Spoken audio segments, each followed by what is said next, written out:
우리 사회해 주신 강순철 선생님이 길게 설명해 주셔서 고맙기도 하고 미안한 마음도 있습니다. 하나님은 오늘도 살아서 우리 가운데 역사하고 계시기에 저와 여러분들이 오늘 이 새벽에도 교통하고 있습니다.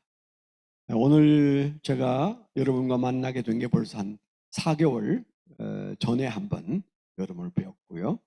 오늘 또 이렇게 초청해 주셔서 영광스러운 시간을 가지게 됩니다. 시작을 라떼로 시작하려고 합니다. 제가 1974년에 군대에 부름을 받고 갔는데요. 훈련을 받고 배치된 부대가 백골 부대였습니다. 그 백골 부대는 전방에 있으면서 오지라고 생각했던 그런 부대였는데 가면서부터 훈련이 얼마나 셌는지 몰라요. 근데 그 신병 훈련소에서 훈련을 세게 하면서 해준 얘기가 지금도 잊어버리지 않습니다. 그 얘기는 뭔가 하면 우리 3사단이 이 백골 사단이 대단한 용맹의 사단인데 그만 6.25 때 압록강에서 사단기를 빼앗겼다는. 그래서 전쟁이 나면 우리는 그 사단기를 반드시 다시 찾아와야 되는데 그러려면 무릎이 까지고 팔꿈치가 까지고 아주 고통스러운 훈련을 겪어야 된다. 그런 얘기를 하면서 훈련을 시키는데 참 마음속에 아니 수십 년 전에 6.25 때 사단기를 빼앗긴 건 내가 아닌데 왜 내가 그런 훈련을 이렇게 힘들게 받아야 되나 어린 마음에 그런 생각이 들더라고요. 여러분 우리가 전쟁에 이겨도 전투도 이기는 것은 아니죠. 군대 갔다 오신 여러분들은 다 잘 압니다. 전쟁은 이겨도 전투는 질 수 있어요. 우리가 영적인 전쟁에 있어서 전쟁은 예수님이 십자가에서 이미 이기셨죠. 그래서 우리는 이긴 전쟁을 치르고 있습니다.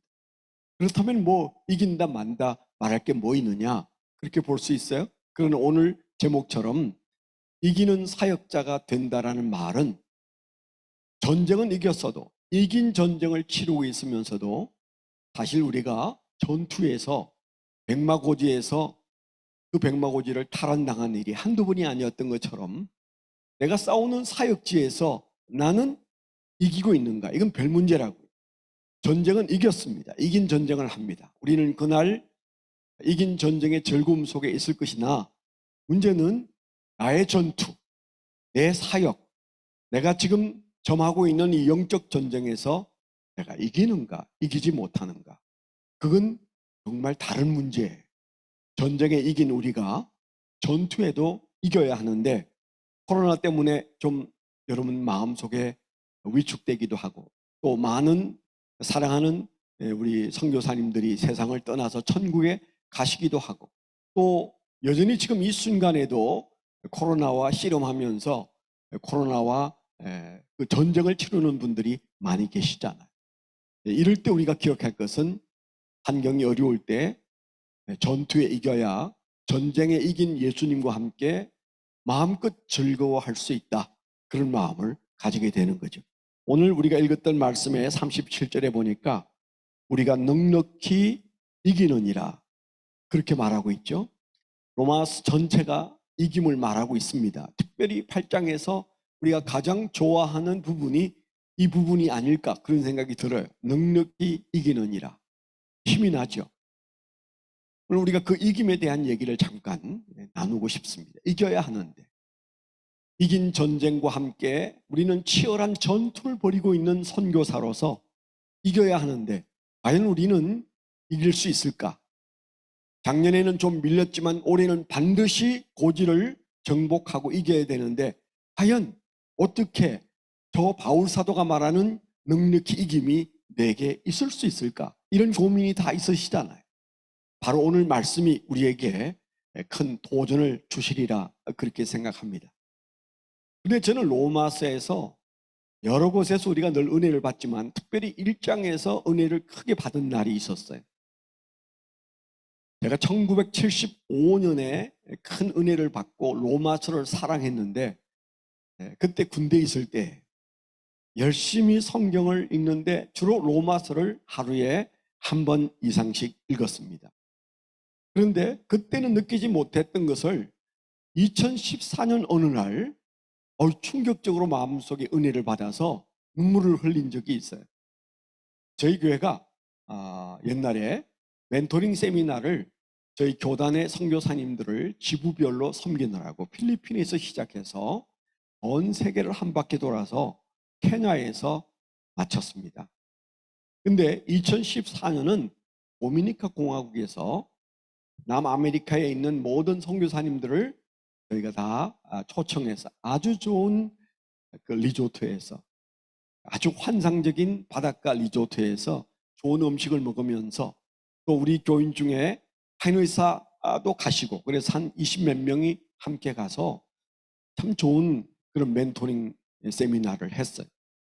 잘 마치고 이제 저희가 돌아오는데, 그 도미니카 공화국에서 1시간 반 정도 걸리는 마이애미에 들어와서 거기에서 이제 미국 입국 신고를 하게 되고, 거기에서 비행기를 타고 조금 더 가면 달라스에 도착하고, 달라스에서 한국으로 돌아오는 비행기를 타게 돼 있었어요. 마이애미에 저희가 도착을 딱 해서 이미그레이션 통과를 하려고 보니까 수천 명이 그 안에 잔뜩 줄을 서 있었어요. 1시간 뒤에는 비행기를 타야 하는데 저희가 조마조마하면서 줄을 섰는데 이 줄이 줄어들질 않아요. 근데 저희가 이미그레이션 가까이 갔을 때 그때는 이미 비행기 출발 시간이 되었고 비행기가 날아가 버렸어요. 그러면 우리가 한국까지 가는 모든 스케줄이 엉망진창이 되는 거죠.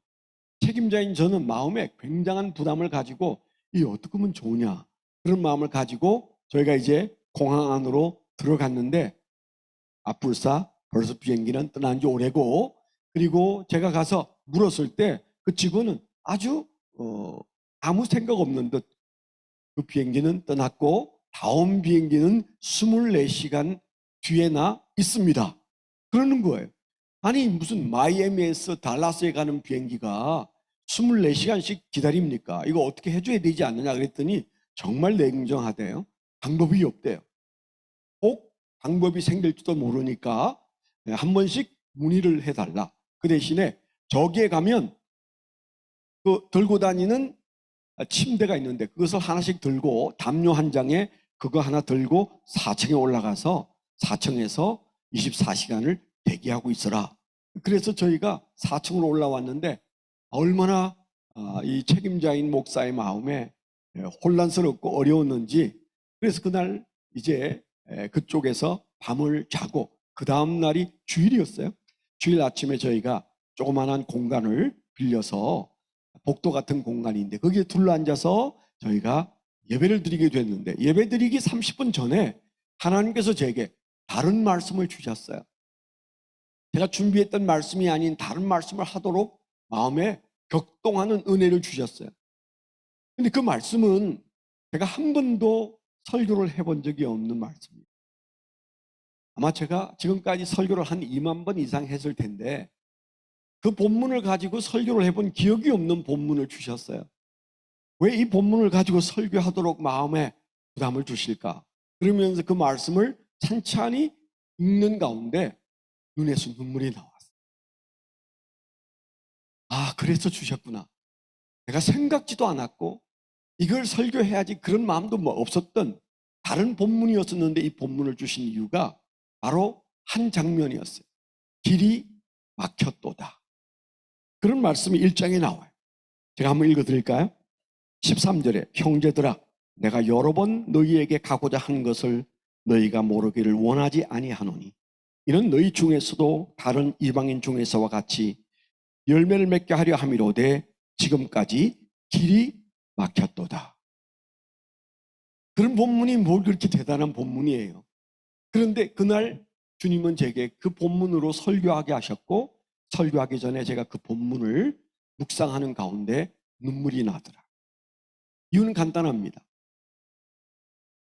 이 위대한 주의 종 바울 사도도 길이 막혀서 전전긍긍한 일이 있었구나, 이런 생각이 갑자기 밀려오는 거예요.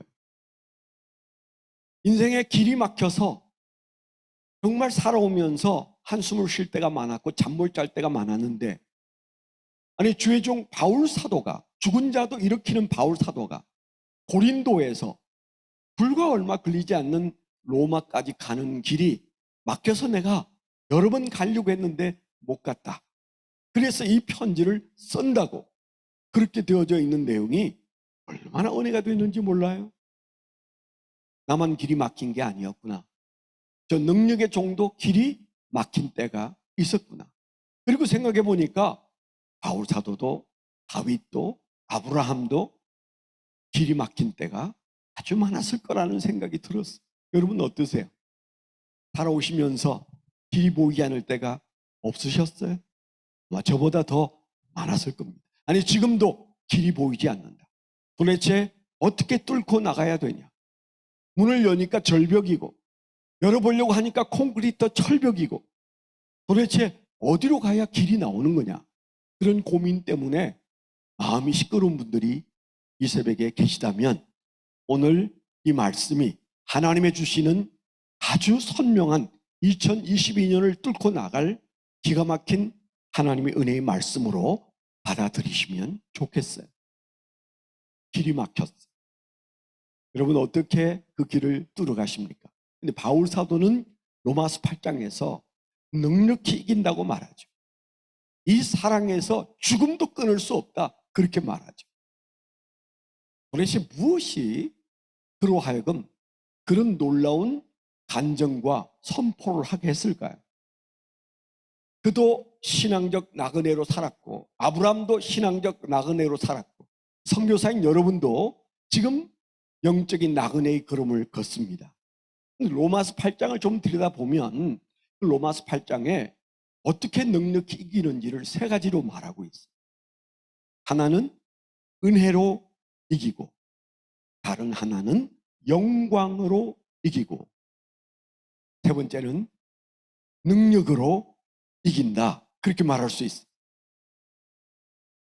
로마서 8장 전체에서 제게 주는 인사이트는 그렇습니다.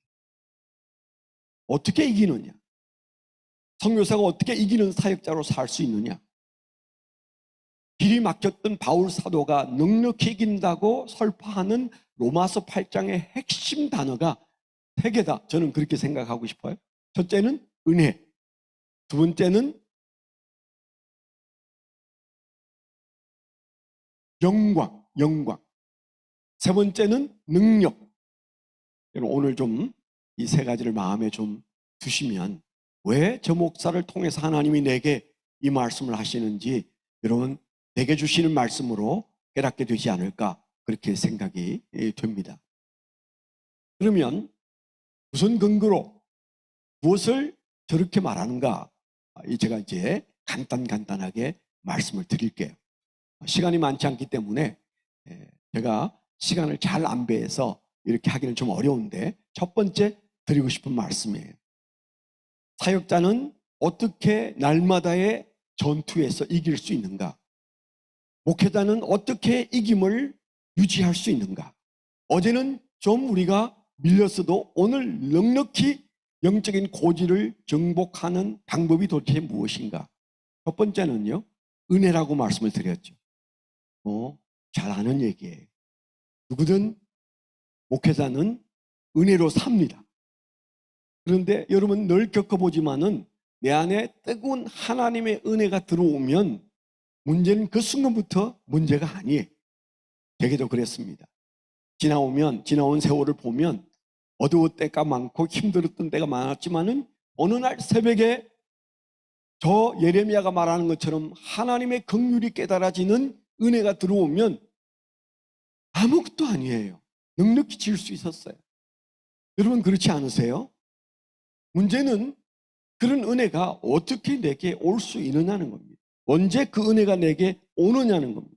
바울 사도가 말하는 그 은혜는 어디에서부터 와서 어떻게 그의 삶을 붙잡아 주었나요? 로마서 8장에서 그가 말하는 말의 서두는 정죄는 끝났다고 말하면서 그가 하는 얘기를 한마디로 말하면 나는 빚진 자다 그렇게 말하죠. 로마서 8장 전반부의 결론은 12절인데요. 그 12절에 이런 말이 나옵니다. 그러므로 형제들아, 우리가 빚진 자로 돼. 우리가 빚진 자로 돼. 육신에게 져서 육신대로 살 것이 아니니라. 육신대로 살면 육신에게 빚진 자가 되어서 우리의 삶이 질 수밖에 없는데, 사실 우리가 이길 이유가 어디에 있는가? 예수 그리스도에게 빚졌다. 그렇게 말하죠. 그러므로 형제들아, 우리가 예수 그리스도에게 빚진 자다. 그렇게 말합니다. 바울 사도가 은혜를 항존적으로 붙들고 살고 넘어지지 않고, 아니 쓰러졌다가도 벌떡 일어나는 가장 큰 은혜의 단초가 뭐예요? 어디에서 은혜가 나와요? 나는 빚진 자다. 여러분의 은혜는 어디서 나오세요? 성경을 많이 읽어서, 기도를 많이 해서, 찬양을 많이 불러서, 사역에 열심을 내어서, 그리고 우리가 전도를 열심히 함으로, 선한 일을 많이 함으로 다 좋아요. 다 좋아요. 그게 다 은혜가 있어요. 그런데 바울 사도가 오늘 우리에게 도전하신 말씀은, 나는 가장 강력한 은혜를 받는 데가 있다. 그게 채무감이다. 그래. 채무감. 나는 예수 그리스도에게 생명을 빚졌다. 그렇게 그 앞에 말하고 있지 않습니까? 예수 그리스도에게 빚졌는데 나는 그 사랑의 생명에 빚을 져서 예수 죽고 내가 살아. 예수께서 십자가에서 피 흘려 죽으심으로 나를 살린 이 채무감. 목회를 하다 보면 아마 여러분도 경험할 거예요. 현지에서 많은 분들을 정성껏 양육하고 그들의 삶을 돌봐주고, 그리고 그들과 함께 정말 잘 해보려고 하는데 배반하는 사람들 많이 있죠. 왜 그들은 배반할까요? 저는 목회를 하면서 왜 성도가 목회자와 척을 지고 목회자의 가슴 속에 배반당했다, 그런 마음을 갖게 되는가 연구를 많이 했어요. 왜냐하면 저는 어렸을 때부터 그런 교회 속에서 살았기 때문에, 서로 싸우는 교회에서 살았어요. 왜 저렇게 싸울까? 하나님의 은혜로 제가 담임 목회로 개척해서 34년 목회하는 동안 한 번도 안 싸웠습니다. 그리고 제 아내와는 2000년 11월 25일부터 지금까지 약 22년 동안 한 번도 안 싸웠어요. 안 싸운 가장 큰 이유 중에 하나는 보상 심리가 사라진 때부터 안 싸워지더라. 교인이 열심히 헌금하고 수고해서 그 마음속에 보상 심리가 쌓이면 어느 날 터지게 돼 있어요. 아니, 우리도 마찬가지잖아. 내가 얼마나 애썼는데 이게 뭐야? 그러면 여러분 마음속에서 시험이 찾아오지 않으세요? 제 말이 틀리지 않을 것 같습니다. 선교지에서도 여러분을 배신한 사람을 잘 들여다보세요. 더 빨아먹을 게 없어서 돌아서는 사람도 있지만은, 내가 이렇게 애를 썼는데 저분이 나를 대하는 게 마음에 들지 않는다. 그래서 군대말로 고무신 거꾸로 신는 사람들이 많아요. 뭐가 작동해요? 보상 심리가 작동하는 겁니다. 목회자도 보상 심리가 작동하면 목회하다가 내려놓고 돌아서서 가는 사람 많이 봤어요. 그런데 바울 사도는 보상 심리가 작동할 수가 없어요. 예수 그리스도가 나 같은 인간을 위해서 죽으셨다는 사실 앞에, 그래서 나는 정죄가 끝났다고 생각하는 순간부터 그의 눈에는 마르지 않는 눈물이 있었고, 그는 언제나 손에 힘이 들어가고, 때를 얻든지 못 얻든지 주의 사역을 감당하고 싶은 마음이 그 마음속에 철철 넘쳤어요. 여러분은 무엇으로 사십니까? 여러분의 은혜는 어디로부터 오고 있어요? 왜 어떤 사람들은 저렇게 양복 입고 한국에서 아주 좋은 음식 먹으면서 목회하는데 나는 이 오지에 와서 이렇게 살아야 하나? 여러분 그런 생각 드세요? 그런 생각 드는 것 인정하지만 보상 심리입니다. 나는 왜 보상받지 못하고 있는가? 아니에요. 우리는 죽도록 애쓰고 피 흘려 쓰러지는 순간까지 우리를 살리신 예수 그리스도의 십자가의 은혜를 잊을 수가 없어. 그래서 눈물이 나야 정상이고 날마다 새로워지는 은혜를 경험하게 되는 거예요. 그래서 우리가 은혜라는 말은 새롭게 한다는 것이잖아요. 마음을 새롭게 하세요. 저는 초등학교 4학년 때 한 번 죽을 고비를 넘기고 초등학교 6학년 때 또 한 번 죽을 고비를 넘겼어요. 4학년 때는 제가 누워있는데 저희 어머니와 의사가 실랭이 하는 소리를 제가 들었어요. 수술 못합니다. 수술하다가 죽을 수 있습니다. 그러니까 저희 어머님이 죽어도 좋으니까 수술해달라고. 그 말을 제가 베드에 누워서 들었어요. 아, 수술하다가 죽을 수 있구나. 살아왔어요. 2달 만에. 그때 제 인생에 4학년이 뭘 알겠습니까마는 나는 덤으로 살기 시작한다. 하나님의 은혜로 살았다. 이런 마음이 어린 아이의 마음속에 들어오더라고요. 6학년 때도 비슷한 경험이 있었습니다. 우리가 은혜로 사는데 은혜만 있으면 돈이 없어도 건강이 없어도 사역지가 별로 자랑스럽지 않아도 평생을 수고했는데 열매가 별로 없어도 문제가 되지 않습니다. 은혜로 목회해서 수천 수만 명 모았는데 그 은혜가 사라져서 아주 우스운 꼴이 된 목사님들이 한국에 수도 없이 많아요. 이겼을까요? 이겼다고 생각하십니까? 초라하게 몇 사람 쳐다보고 평생을 살고 있는 선교사와 수만 명을 거느리고 사는 목사님 사이에 누가 더 이긴 목회를 하고 있을까요? 은혜가 없으면 이겨도 진 것이고 커도 작은 것이고, 은혜가 있으면 사람에게 말할 수 없는 그런 정말 작은 목회를 한다고 사람들이 우습다고 여겨도 결코 작은 사람이 아니죠. 바울 사도가 지금 그 얘기를 하고 있습니다. 김용훈 목사가 이기는 비결을 얘기하는 게 아니에요. 선교사는 무엇으로 사는가? 은혜로 산다. 어떤 은혜예요? 빚진 자의 은혜다. 채무감으로 주님을 바라보며 십자가를 바라보며 날마다 그 십자가에서 떨어지는 피를 우리가 보고 그리고 만지면서 눈물로 은혜의 삶을 사는 것, 그게 이김의 첫 번째 이유입니다. 두 번째 말씀을 드릴게요. 로마서 8장에서 바울 사도가 길이 막혀서 힘들다고 말하던 바울 사도가 로마서 8장에서 우리에게 던져주는 매우 중요한 지혜, 두 번째는 영광으로 삽니다. 선교사는 영광으로 사는 거예요. 더 정확하게 말한다면 영광을 향한 인내로 살아가는 것입니다. 결혼 생활도 가장 중요한 단어는 인내, 참는 거예요. 그렇죠. 그 중요한 결혼 생활, 인내 없이는 절대 살아내지 못하죠. 목회는 어떨까요? 여러분의 사역은 어떻습니까? 거기서 인내를 빼버리면 아무것도 아니에요. 여러분, 성경에서 신앙을 가르치는 말씀들이 우리에게 던져주는 가장 강력한 단어 중 하나가 뭐예요? 인내예요. 우리가 사랑을 생각하지만 그 사랑이 우리로 하여금 인내를 내게 하는데 우리가 어떻게 참아낼 것이냐, 이 사역을 어떻게 견뎌낼 것이냐. 제가 하는 멘토링 강의 중에 롱텀 미니스트리라는 그 장르가 있어요. 롱텀 미니스트리란 장기 목회예요. 장기 목회.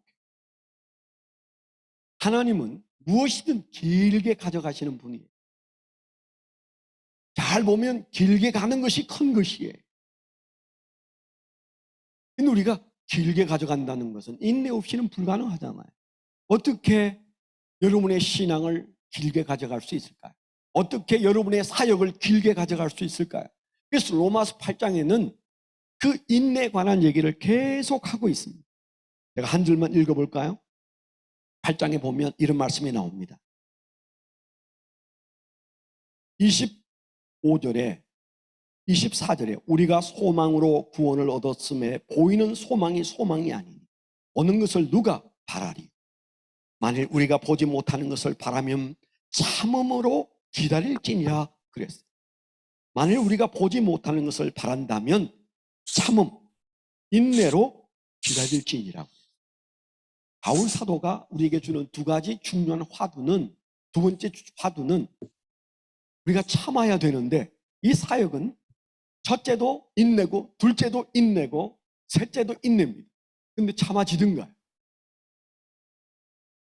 다른 건 몰라도 목회는 참으려고 해서 참아지는 게 아니에요. 제가 늘 그런 생각합니다. 여성이 아니어서 잘 모르지만 제 아내가 두 아이를 낳는데 두 번 다 아이를 낳고 난 다음에 기절하더라고요. 아이를 낳다가 기절했으면 큰일 나죠. 그런데 아이를 낳고 아이가 태어난 것을 확인하고는 기절하더라고요.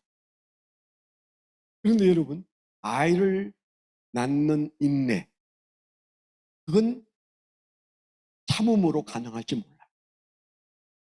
근데 인간의 힘으로 참는 것으로 안 되는 게 사역의 인내예요. 제 경험이 그렇습니다. 이제 나이가 70으로 들어가는데 지금까지 목회를 해본 경험으로 뭐 그렇게 어려웠던 것은 아니지만 뭐 한 번도 안 싸웠다면 무슨 뭐가 어려웠을까? 한 번도 안 싸운 게 쉬워서 안 싸웠을까요? 안 싸우려고 참았으니까 안 싸웠죠. 그 인내의 각고의 시간들을 한번 상상해 보세요. 그런데 그게 김용훈 목사의 성품이나 기질로 참았을까요? 전혀 그렇지 않습니다. 하나님이 하셨어요. 그런데 바울 사도가 말합니다. 참아야 되는데 어떻게 참을 수 있느냐? 영광으로 참는다. 그렇게 말합니다. 그렇게 말한다면 영화로 참는다. 그랬어요. 바울 사도가 여기에 서서 과거를 쳐다보면서 받는 도전이 뭐였습니까? 은혜였어요. 어떤 은혜? 빚진 자의 은혜였어요. 나는 과거에 너무 큰 빚을 져서 오늘을 그 빚을 생각하면 은혜가 솟아오른다. 이렇게 말하죠.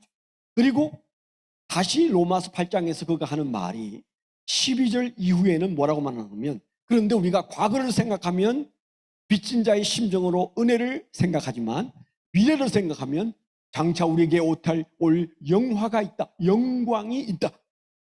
그 영광의 크기가 너무너무 커서 그 영광을 생각하면 참아진다. 그렇게 말했어요. 이해가 되시죠? 과거에는 빚진 자, 미래에는 영광. 과거에는 은혜로, 미래는 인내로 그렇게 가는 것인데, 그 인내로 나아가는 길의 중앙에 뭐가 있어요? 하나님의 약속한 영광이 기다리고 있다는 얘기죠.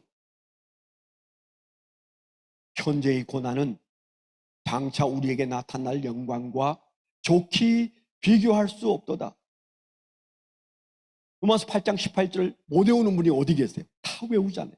칼빈도 마지막 임종할 때 그 말 한마디 하고 죽었다고 그러지 않습니까?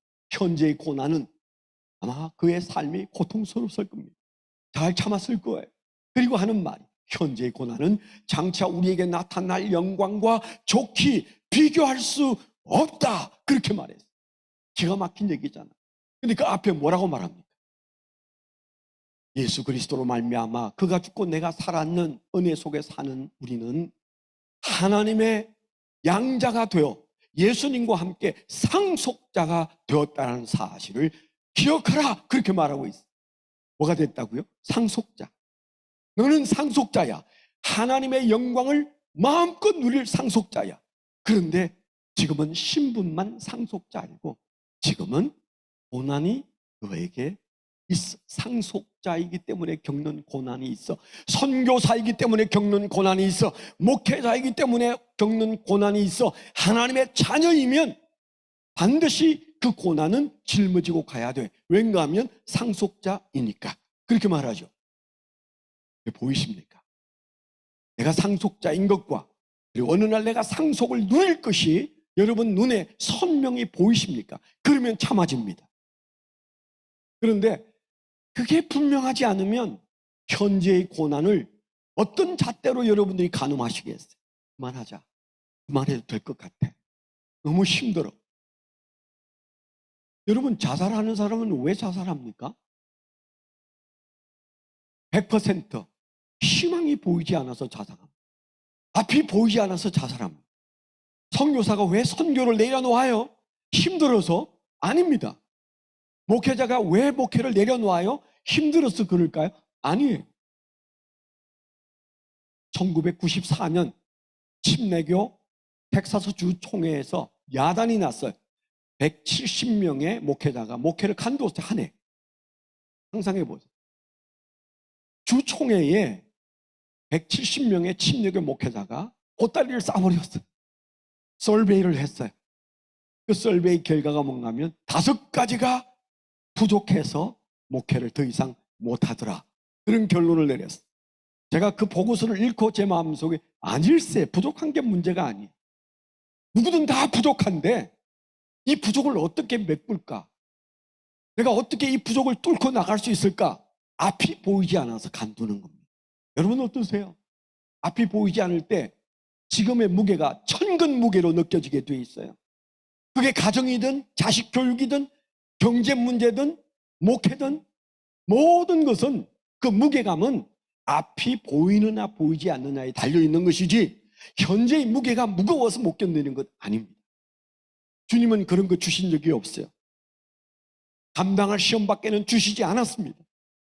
근데 왜 우리가 능히 감당할 수 있다고 말씀하시는 그 짐을 지고 절절매고 엎어져 있습니까? 이유는 간단합니다. 앞이 보이지 않는 거예요. 앞에 뭐가 있는데요? 우리 앞에 있는 것은 어떤 시련도 감당할 영광이 기다리고 있어요. 그래서 그 영광을 향하여 달려가는 사람은 참는다. 로마서 8장에서 그렇게 말하고 있어요. 어떠세요? 잘 참아내고 계신가요? 못 참는 이유가 그 영광이 희미하기 때문에 그렇지는 않습니까?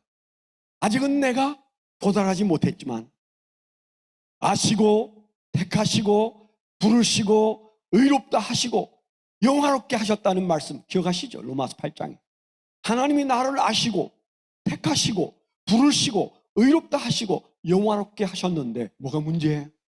하나님은 이미 나를 영화롭게 하셨어요. 그런데 나는 상속자 신분을 가지고 있을 뿐 나는 고난을 지나가야 돼. 예수님이 지나간 그 길을 우리도 가야 돼요. 이재용 삼성그룹 대표가 그가 태어나면서부터 수조 혹은 수십조 원의 재산가로 태어났을 거예요. 그러나 초등학교 다닐 때 그의 주머니에 수천만 원, 수억의 돈이 들어가 있었을까요? 그래도 우리처럼 몇천 원, 몇만 원이 주머니에서 왔다 갔다 했을 거예요. 그리고 그는 대표가 되자마자 감옥 생활을 2번이나 했어요. 거기서 죽을 뻔하는 수술도 했어요. 묵묵히 그가 그걸 견디고 지금 이제 활동을 하고 있는데 그게 뭐예요? 그가 상속자의 신분을 가지고 태어났으나 그가 그 상속을 누리기까지는 고난의 시간이 반드시 있습니다. 저와 여러분들이 지나온 초등학교를 그는 지나오지 못했을 거예요. 왜요? 훈련해야 되니까. 여러분의 고난을 어떻게 생각하세요? 이 고난을 어떻게 생각하세요? 경제 문제, 건강 문제, 사형 문제, 그 고난을 어떻게 생각하세요? 그리스도인은 제자는 반드시 고난관이 훈련관으로 바뀌지 않으면 앞으로 나가지 못해. 안 그러세요? 고난이라는 2글자 뒤를 보면 훈련이라는 글자가 새겨져 있습니다. 그걸 우리가 내가 훈련받고 있구나. 상속의 그날에 도달하기까지 나는 신분만 상속자지 예수님과 함께 훈련받고 있어. 그런 마음을 가지고 고난을 대해야 영광을 바라보고 나아갈 수 있는데 그게 안 되면 우리는 아무것도 할 수가 없는 거예요. 1975년에 저희 집안에 어려운 일이 생겼어요. 제 큰 누이 딸 고등학교 5학년 정희가 그만 울산 태화강에서 수영을 하다가 익사를 했어요. 너무너무 예쁜 딸인데 제가 군대에 있을 때라 제가 가지를 못했어요. 휴가를 내어서 누님을 찾아갔을 때 누님이 이런 얘기를 했어요. 내가 헐벗고 가난하게 살아서 먹이지도 못한 그 딸이 어느 날 죽어서 영안실에 있다는 소식을 듣고 나는 가면서 기절하기 시작했어요. 그게 도착해서도 깼다가 기절했다가 깼다가 기절했다가 나도 함께 죽는 거구나 이런 생각을 하고 그가 너무너무 큰 슬픔 속에 갇혀 있었어요. 믿음 좋았는데 예수 잘 믿었는데 자식이 물에 빠져 죽었으니까요. 초능력해 갑자기 환상인지 꿈인지 벽에 기대서 있었던 그 누이에게 갑자기 문이 쫙 열렸는데 천국의 문이 열렸대요. 저만치에서 빛 속에서 나타난 너무 찬란한 한 분이 서서히 걸어오는데 그분의 품에 아이 하나가 안겨 있었대. 당연히 그분은 예수님이고 그리고 그 아이는 우리 누님의 딸 정이었어요. 근데 그 아이가 예수님 품에 안겨서 예수님을 바라보는데 한 번도 보지 못한 찬란하고 아름답고 평안한 미소를 지으면서 예수님과 뭔가를 대화를 하는데 너무 놀란 거예요. 나는 내 딸이 죽었다고 생각했는데 내 딸은 지금 천국에서 예수님의 품에서 저렇게 행복하구나.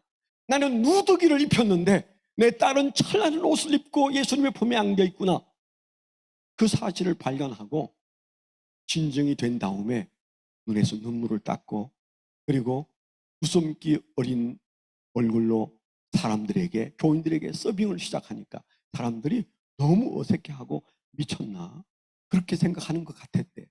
그때 이후로 나는 울지 않는다. 천국에서 내 딸을 만날 것을 생각하면 나는 천국이 너무 그립고 그리고 나는 씩씩하게 살 이유가 있다고 생각하게 되었다. 그렇게 말했어요. 어떠세요?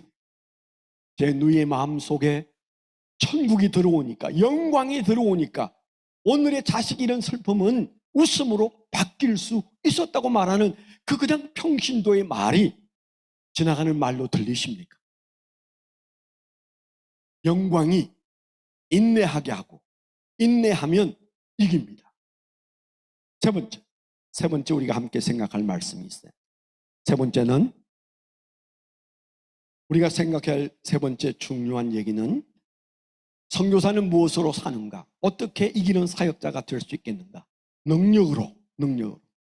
은혜가 있어도 상당히 잘 굴려가고 그리고 우리가 인내할 수 있어도 이 사역에 힘을 얻습니다. 그런데 은혜도 있고 인내도 있는데 능력이 없으면 어떨까요? 항상 그 자리에 있으면 참 우리가 힘들 거예요. 그래서 바울 사도는 로마서 8장에서 넉넉히 이기는 이유 중에 하나가 세 번째가 능력을 말하고 있습니다. 능력을 말하고 있습니다. 그 능력은 도대체 어디로부터 오는 걸까요? 성령으로부터 온다. 그렇게 말하고 있습니다. 8장 25절에 보면 이런 말씀이 나와요. 이와 같이 성령도 우리의 연약함을 도우시나니 이와 같이 성령도 우리의 연약함을 도우시나니 우리는 마땅히 기도할 바를 알지 못하나 기도할 수도 없을 때 오직 성령이 말할 수 없는 탄식으로 우리를 위하여 친히 간구하시느니라. 아멘. 기도마저 나오지 않을 때를 여러분 경험해 보셨죠? 저도 기도마저 나오지 않을 때가 여러 번 있었어요. 기도가 이 문제를 해결하는 열쇠라고 생각했는데 기도가 안 돼요. 여기 뭐라고 말합니까? 바울 사도가 마땅히 기도할 바를 알지 못하나 마땅히 빌 바를 알지 못하는 순간에도 성령은 말할 수 없는 탄식으로 대신 탄식하시면서 하나님께 친히 간구하신다. 능력은 어디로부터 나올까요? 우리에게 능력이 필요합니다. 선교, 목회, 내 힘으로는 못해. 성령의 능력으로 감당합니다.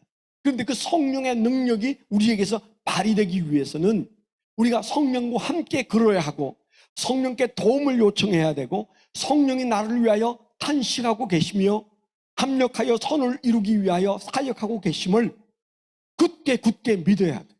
제가 읽어본 책이나 그리고 들어본 간증 중에 공통점이 하나 있어요. 성령을 의식하는 자가 성령을 움직인다였어요. 그렇지 않으세요? 누가 성령 충만할 수 있을까요?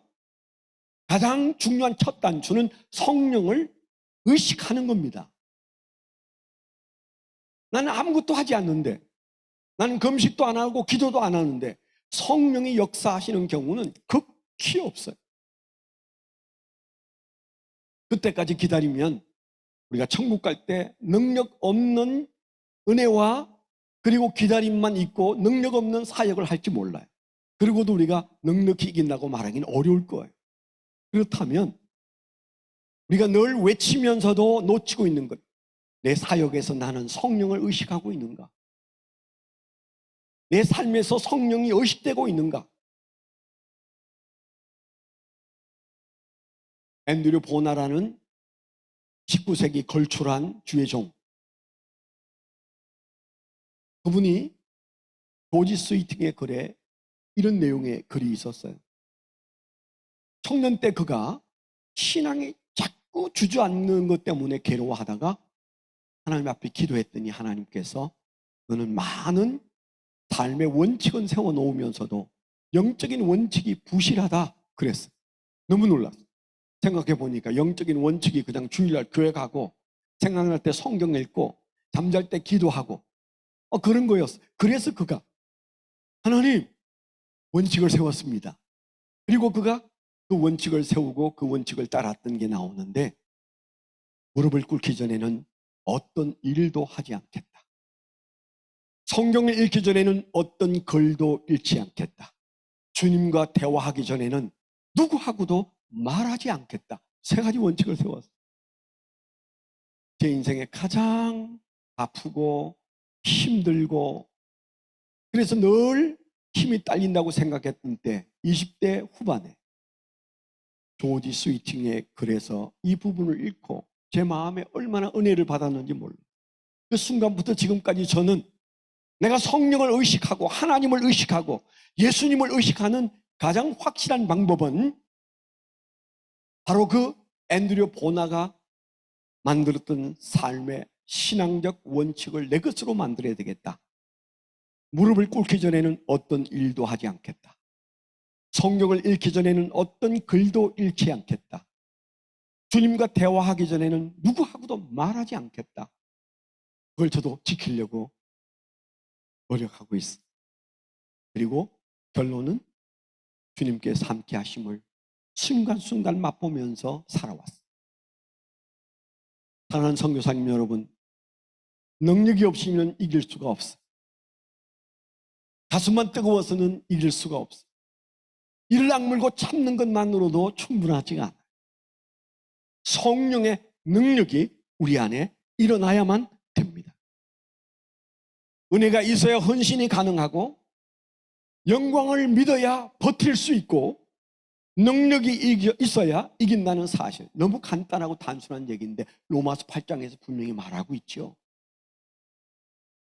2022년 로마서 8장으로 넉넉히 이기게 되시기를 축원합니다. 기도하겠습니다. 하나님 아버지, 오늘 새벽에도 부족한 종의 입술을 통하여 사랑하는 선교사님들에게 로마서 8장의 귀한 말씀을 주셨습니다. 빚진 자의 은혜로 살게 하시고 영화롭게 될 것을 소망하며 인내하게 하시고 성령과 함께 합력하여 선을 이루는 능력의 종이 되어 우리의 사역을 2022년에는 반듯하게 일으키는 종들이 되도록 주여 힘을 주시옵소서. 세워 주시옵소서. 풀어 주시옵소서. 예수 그리스도의 이름으로 감사하며 기도드렸습니다. 아멘. 아멘.